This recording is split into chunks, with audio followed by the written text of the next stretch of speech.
Hey guys, I want to take a second and thank Comfort Pro. Since 2001, Comfort Pro has been helping customers stay comfortable where they live, work, and play. They have 24/7 emergency service and a 100% customer satisfaction guarantee. If you need help with your heating and air conditioning or indoor air quality, call Comfort Pro at 484-917-1803. Mention the show and receive a free humidifier with the installation of a complete system.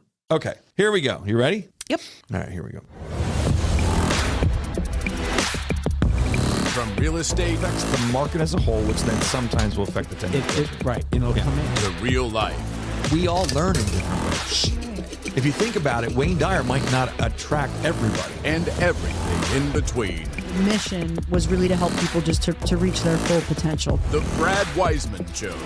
And now, your host, Brad Weisman. All right, we're back again tonight. Thanks for checking us out. Every Thursday, Hugo. That's right. We're here. Every Thursday. Are you getting sick of me? No.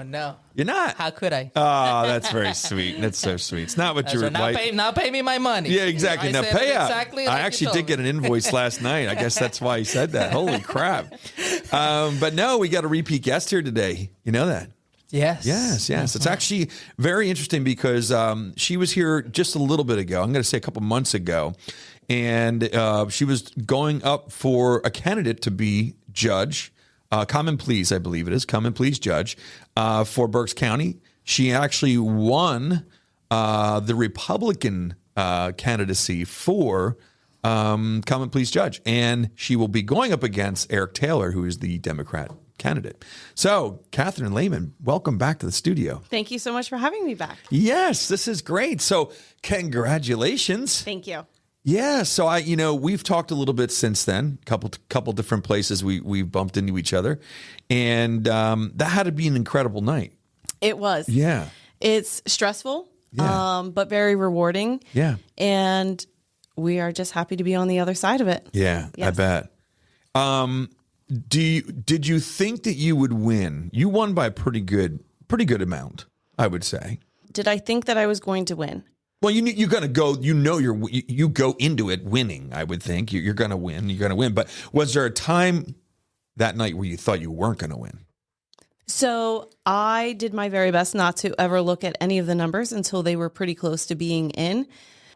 But we had a watch party. And when we had our watch party, I went in and I said to all my family and friends that were there, whether we win or lose tonight, I'm really proud of the campaign that we ran. Sure. I'm really proud of the work that we put in from people that we met who were like, hey, how can we help? Like, you seem like an awesome person. And that just really meant a lot to me. Yeah. So that night, sure, there's always that possibility that you're not going to win, but I tried not to look at anything until like most of the precincts had reported because it goes all over the place. yes. And it's also because of different precincts and how they're represented Yes. and things like that. Yep. Yeah. But it was nerve-wracking. Biting your nails, any kind of that kind of stuff? No, I was fairly calm just because, like I said, we did all the hard work that we could do. There wasn't anything that I, thought back on that said, oh, I wish I would have done that or Right. I should have put more energy into this. So when you got there, you were like, you know what? We did it all. Yes. If this doesn't happen, it doesn't happen. That's You a gave great it- feeling yeah. to have, Yeah. to know it Yeah. that you gave it your best. Yeah, exactly. Because you can go to bed at night. Yes. Knowing and, and so when my husband and I decided that we were going to do this campaign, we said, we are going to run a clean campaign. We are going to run a professional campaign, and we're not going to ruin our reputations. Yeah. We both have very good reputations in the community, and this campaign is going to be a reflection of that. And so on May 20th, I felt very confident in the campaign that we had put forward and knowing that we were professionals through and through, that we were kind people through and through, and that's all we could do. Yeah. Because there was some mudslinging. There was. There was. Hugo, did you hear about the mudslinging? What mudslinging? What mudslinging? Do you know what that means? Yes, I think so. Because you weren't sure about Just Ice, so I was. That's right. That was a That's joke right. before we went live, but no, because sometimes it doesn't translate well, or whatever. But mudsling, there was definitely some controversy, some drama, and things like that. I think almost every election at some point you're going to have that, unfortunately. Yes. And I didn't realize that they were busting on the good guy right here in front of me. That's unbelievable. What could anybody bust on Guy for? Well, I'm not sure. One, he's not running for anything. So This is true. That's right. Yeah. He'll run from something, but not towards it, right? Well, he also although you runs- used to run towards I was things. going to say he generally is running towards danger, which Are we're you very still- appreciative You're- of. that's but right. Are you still like a cop or a fire department or what? You're all that. He's with the sheriff's office. He's the So captain. you do run towards He's stuff. the captain of the warrants and the canine Oh unit. my so gosh, yeah, he good for runs you. towards a lot of I very serious situations. I run away. I run away from that stuff. That's what I do. That's okay. That's yeah, what he it's would all right. It's prefer. all right. That's exactly right. So what were you talking about there? Oh yeah, there was mudslinging and stuff like that. Did that calm down right after the election then? Yes. Yeah. Okay. And that felt very good. My campaign never participated in any Yeah. mudslinging. We were never part of it. We never said one bad word about any other candidate. And that was something that we said from the very beginning. Yeah. When we decided to run, I said, I don't do that in my personal life. I'm not going to do it Yeah. in this campaign. And that was something that my team, I made stick to.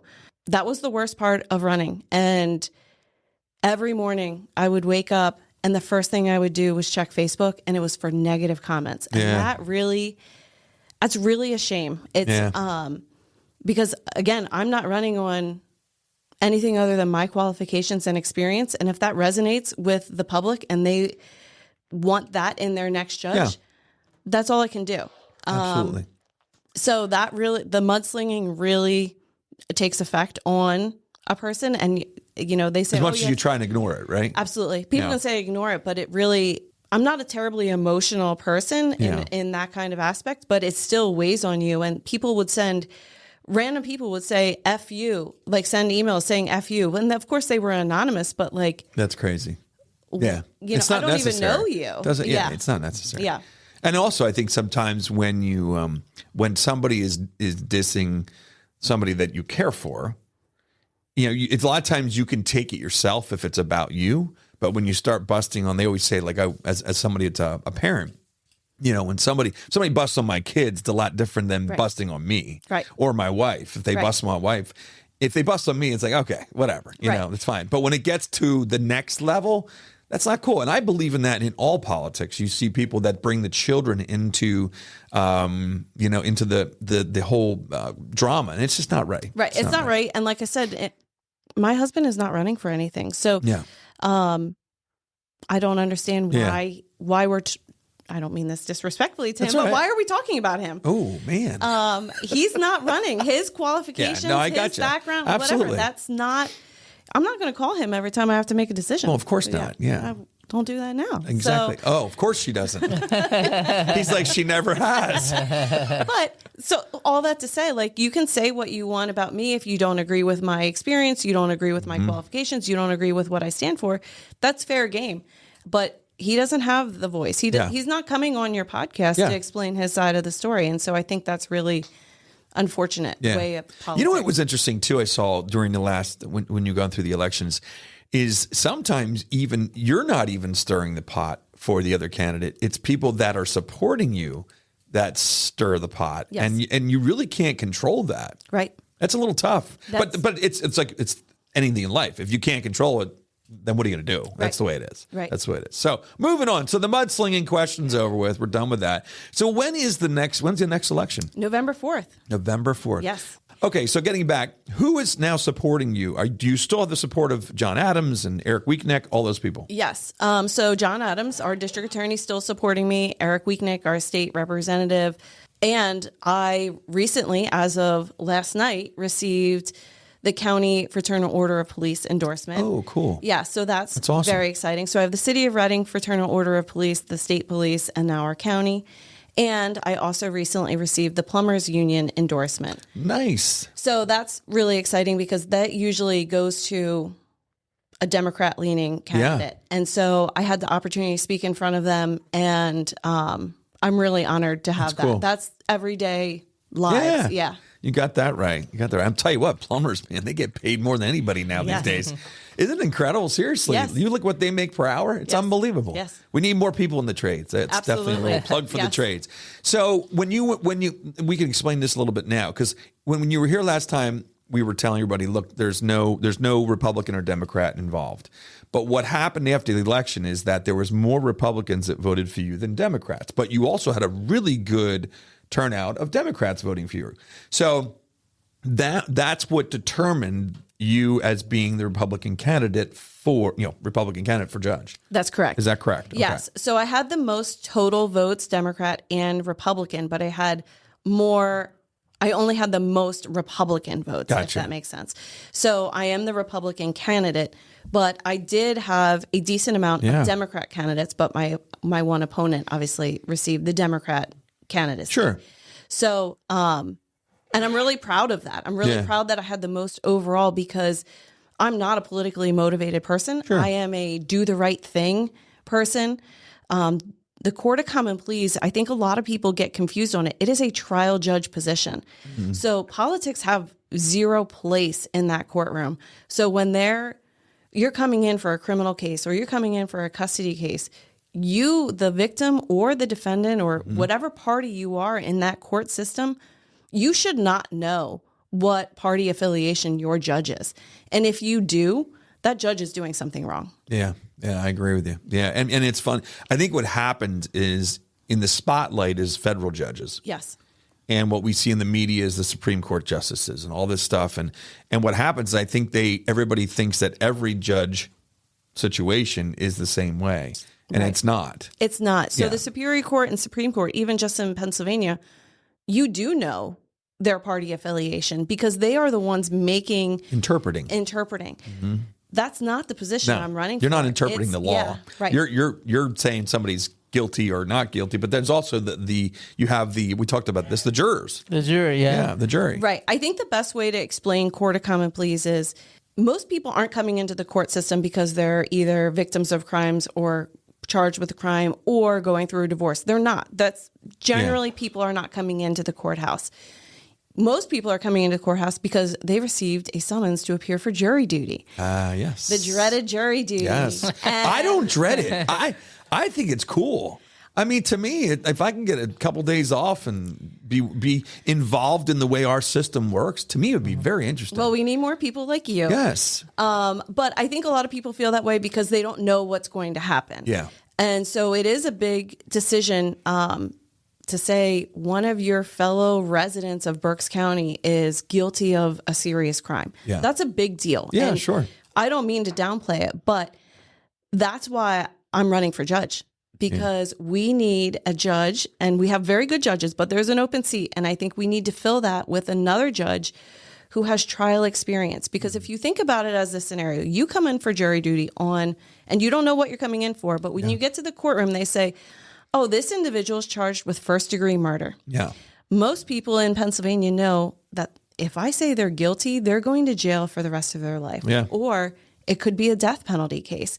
That's a big deal. Yeah, that's a pretty big responsibility. So you as the juror, you want to know all the evidence. Yeah. You want to make sure that the judge is allowing the appropriate evidence in, that they're excluding evidence that shouldn't be used against the defendant, that they understand the rules of criminal procedure, so that way we're proceeding accordingly. And that when it comes time to listen to the jury instructions on the law and put the facts with that law, that you have a judge who can explain it because it's a big deal to say guilty or not guilty. Guilty for that person who's facing that charge and not guilty for the victim and their family. Yeah, that's huge. A huge weight on somebody. And I don't think you get a judge who hasn't done those things in court in front of a jury before. Yeah. So I practice the rules of evidence every single day. I go to court every day and I'm held to a standard of being able to admit evidence. And it's not just like, hey, I want to introduce this and I don't have the right people and the rules don't allow for it. You have to know and you have to be able, a judge has to be able to make a decision on the spot and make sure it's going to hold up by the Superior Court. Yeah. Yeah, it's interesting. Yeah, because you're right. Because then it's also your reputation. If it does get appealed or goes up to the Superior Court, then that gets changed. Then that doesn't look good for you. It doesn't look good for me. And guess what? If I as a prosecutor make a really poor decision and I get the judge to go along with something that shouldn't have been admitted in. We're trying that case again. Yep. That's a lot of money on The court system. the Taxpayers. Taxpayer, Yeah. that's right. Yeah. The Oh, jeez. taxpayers. Here we And go. Plus, like, let's say that I did something wrong. Well, now I've held someone in jail for an extended period of time who maybe shouldn't have been in jail in the first place. Yeah. So the job is very serious. Why the hell do you want to do this?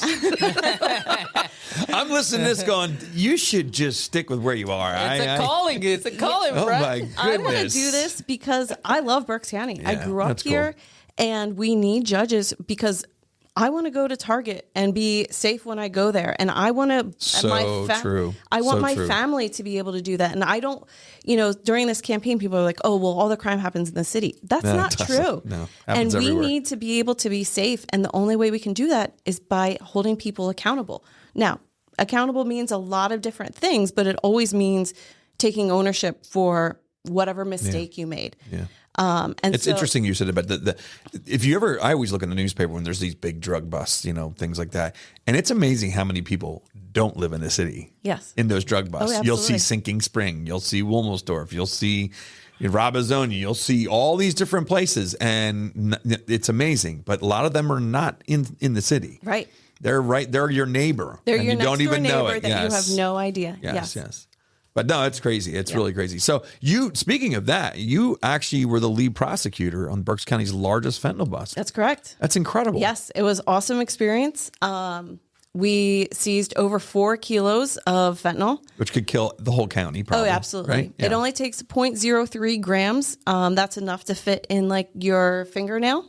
That is incredible. And that's enough to kill you.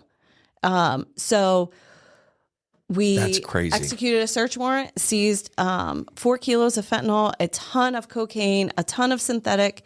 So, and I won't go off on a tangent too much, but I don't know what you know about synthetic cannabinoids. But they used to call it synthetic marijuana. Yeah. And it's a leaf that you put out and then they spray it with formaldehyde. Oh, and then, nice. And then people smoke it. This individual was spraying it with fentanyl. So people who believed that they were just going and buying synthetic marijuana were buying synthetic cannabinoids that was laced with fentanyl. Oh, kill them. They're done. Yes. That's crazy. Yes. Unbelievable. That's amazing. Why? And my thing I was thinking about with that, why do they want to do that? They're killing their customer. You know what I mean? Like, that's Yeah. like, hey, I'm going to go buy an apple and I'm going to poison it. Yeah. Well, guess what? I'm not So- buying any more apples then. Unfortunately, sometimes fentanyl users, heroin users, they build up a tolerance and that 0.03 Yeah. kill them. Yeah. And so it gives Amazing. them a different. So they do build High. up a tolerance for that. Oh, yeah. Unbelievable. You know what? As you were saying that maybe if I was a drug dealer, the reason why I will do that is to introduce you to the drug, maybe to get you hooked into Yeah. that. Yeah, I get it. know, Yeah, I and don't that's what they do. That's We don't need any new ideas. I'm sorry. so Hugo's going to be going to rehab next week. Oh my goodness! No, that's very interesting. Very interesting. So what? So you're candidate. You're the guy that you're going against. Okay. Yes.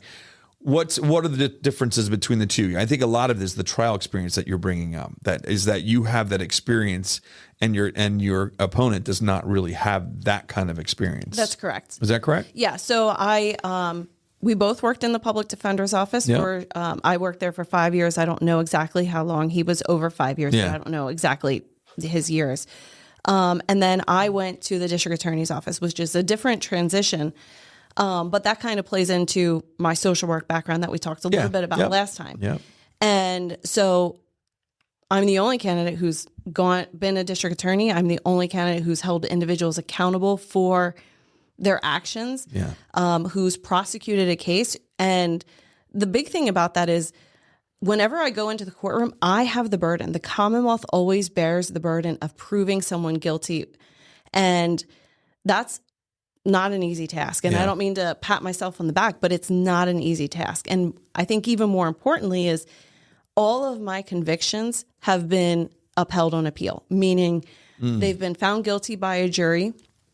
That good. individual appealed, and the Superior Court said, nope, the law was correct and what I did was correct. And so I think that's really my biggest selling point on me is I'm following the law as it's written every single day. Like, again, this isn't a political thing for me. This isn't a stepping stone. This is what I do every day. You've been practicing this. Practicing it in the district attorney's office for over 9 years. As opposed to when somebody, I mean, I know that your opponent, I guess, is, what is it called? A magisterial? What is it called? Yes. Is that the district? Is it a district court or Yes. something? So magisterial district justice is Just so we know the difference between the two. Magisterial district justice is the lowest level. Then it's the Court of Common Pleas, and then it's the Superior Court and Supreme Court in Pennsylvania. Magisterial district judge, they're all throughout Berks County. Yeah. In your area that you live. That's where I used to go to evict tenants.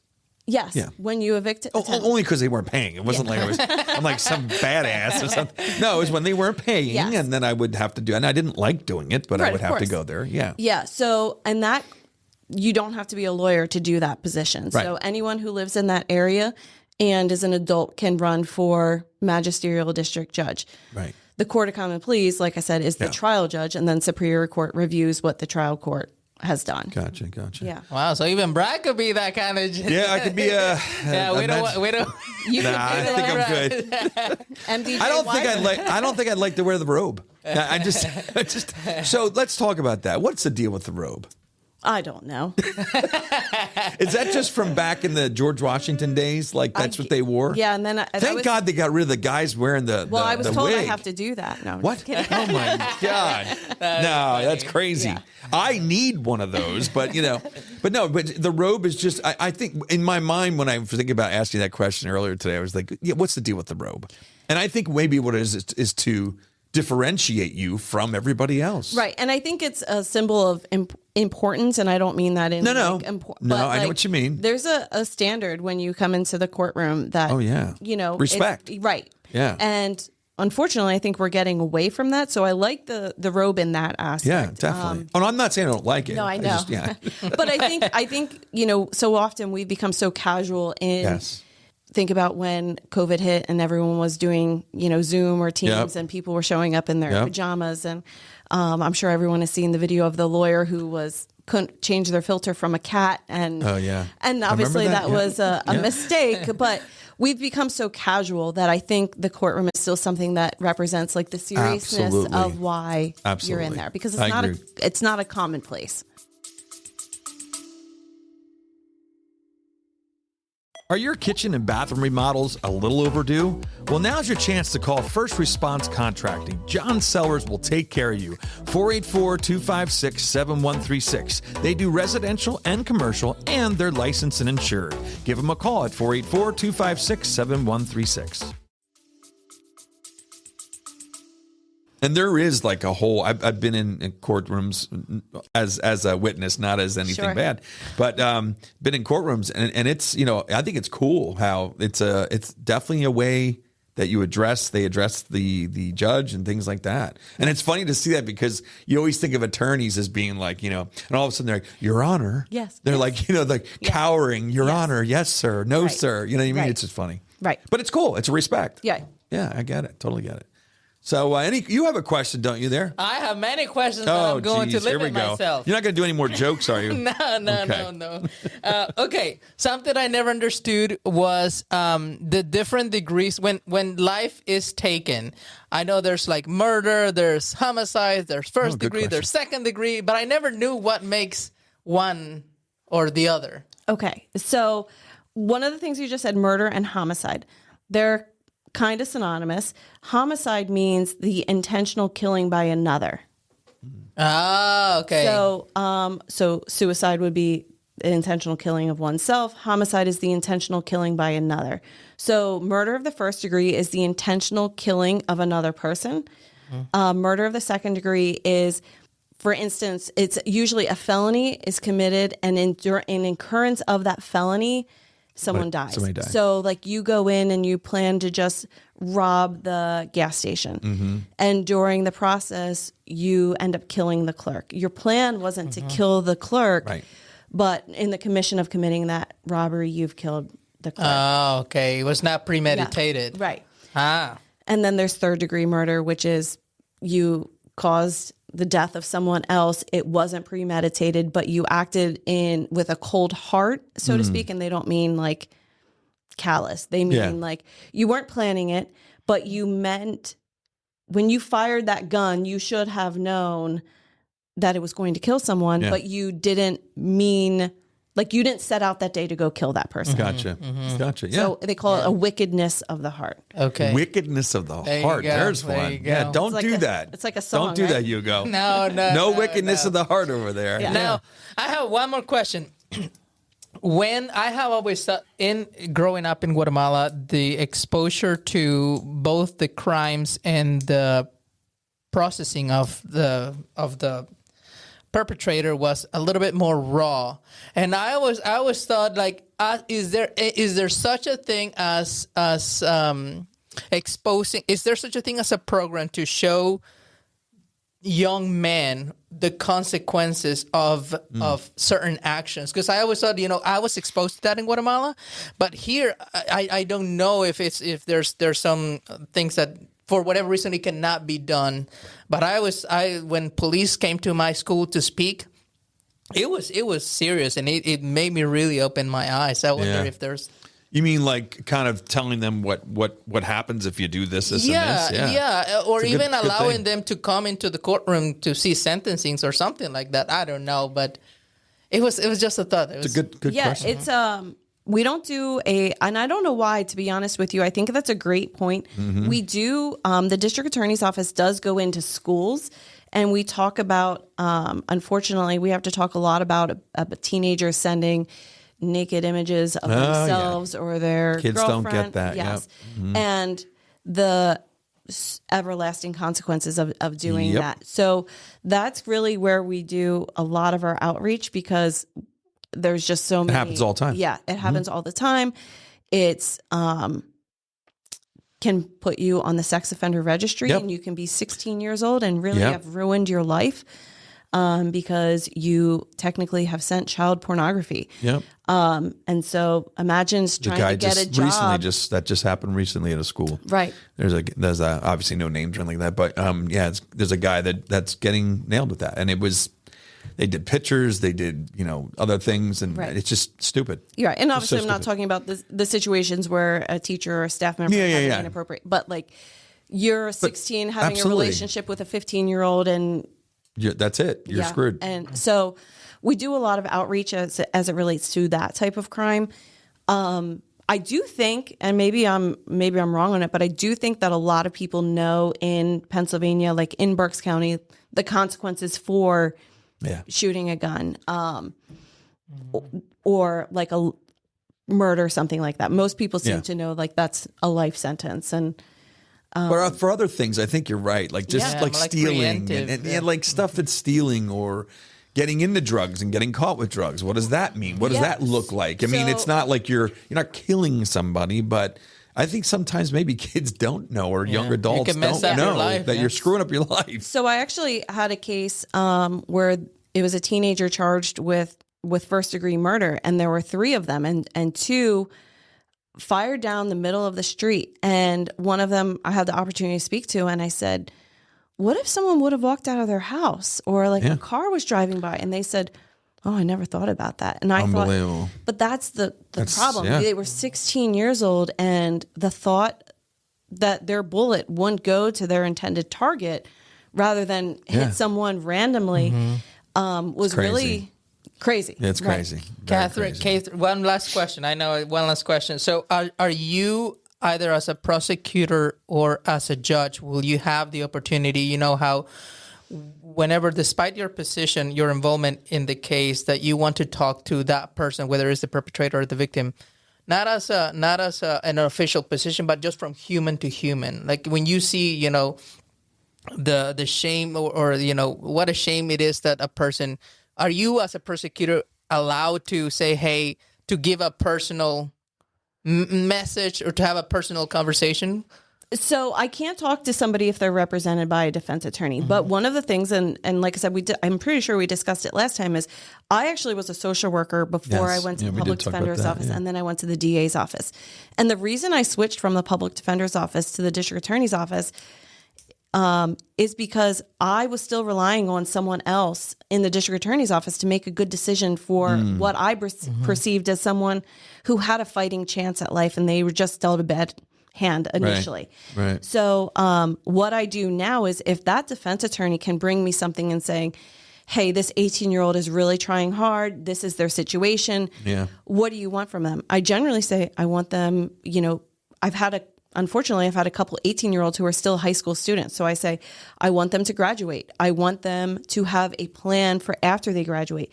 I don't care what the plan is, military, vocation, Something. college. Go right Direction. into they have to have a plan in place. And then from there, what is it that caused that underlying behavior? Because if we just put them in a job, well, we haven't addressed the issue. So what is it that's causing them to be in this situation? And that's where my social work comes into play. And that's something that not everyone in our office handles it that way, but that's something that I hope to be able to bring to the bench, because great that Rehabilitation. We have it has to be about that. Yeah. Otherwise, it's just a revolving door. It just keeps coming in and going out. You put someone in jail for 1 month. What does that do? It makes them lose their house. It makes them lose their job. And now we as taxpayers are supporting that. So let's find the appropriate remedy. I'm not saying that people won't go to jail. I've put a lot of people in jail for a lot of, and I'm very, I don't want to say I'm proud of that. Well, there's people that belong there. Exactly. I mean, that's some of the problem today in our society is that I think we go too far the other way sometimes. We're letting people out. Right. The no cash bail and all that stuff you hear about. It's just not, it doesn't work. It does not work. And those people who, and I think that is a huge thing that sets me apart from my opponent. I do not agree with those bail conditions. We had an individual at the Berkshire Mall who raped a 16-year-old. That guy got out the same day he was arraigned. Oh my gosh. That's unacceptable. Imagine that being your 16-year-old. Yes. You know that is a threat to our community. Absolutely. Right. Those 100%. are not the individuals I'm talking about in terms of, I got you. Yeah. But those suffering from drug addiction and mental health, let's get them treatment. So we're not, let's figure it out. We as taxpayers aren't continuing I agree with that 100%. to support that. No, it's good stuff. Good stuff. you go. So to wrap this up, why don't you, if you want to give us your, your candidate speech, or you want to just say a couple things to the audience and say, hey, this is why you should vote for me or whatever, that'd be great. Sure. So, one, thank you very much for having me back on. You're very welcome. But I think most importantly, this is a trial judge position. And so when you come into court, you want a judge who has been there, who's done it, who understands the law and can explain it to you in a way so you are as a juror, making an informed decision, because somebody's life on either side is in the balance there. Whether it's family court or civil court, if you have a business, you want a judge who can explain the law so you are that you're getting a fair shake. Family court, the same situation. You don't want a judge who's party politics. And you want someone who has held the burden and owned the burden and done it successfully. And again, my convictions have never been overturned. I've been involved in over 50 murder cases. Wow. That's a lot of murder cases. Too many. Yeah. Yeah. And so I think that trial experience really sets me apart from my opponent. Yeah. And I think, again, like I said, like you said, we can't have these cash bail situations. We need to be, holding individuals accountable. And absolutely. Yeah. Well, I think, you got my vote. I think we said that before. You got my vote. I appreciate you coming back too. Thank you. And I wish you the best. November 4th. Get out and vote. And that's everybody in the county can vote. Absolutely. Everybody in the county. Democrat, independent, Republican. Doesn't matter who you doesn't are. Matter, just they can pull the lever for you. Absolutely. Please awesome. do. Sounds good. Thank you. We will be doing that. All right. That's about it. Make sure you vote for Kathryn Lehman, Republican candidate for the Berks County Common Pleas judge. I think she's going to get it. I think she's in good shape. What do you think, Hugo? I think so, too. Yeah, I think so. All right. That's about it. Come see us every Thursday, 7 p.m. right here. Brad Weisman Show. All right. Hey guys, if you're looking to buy or sell a house in Berks County or beyond, let me know. This is Brad Weisman from the Brad Weisman Show. You probably know I'm also a realtor, but I wanted to remind you, if you have any questions or you need anything, please give me a call, 484-256-5836. Thanks.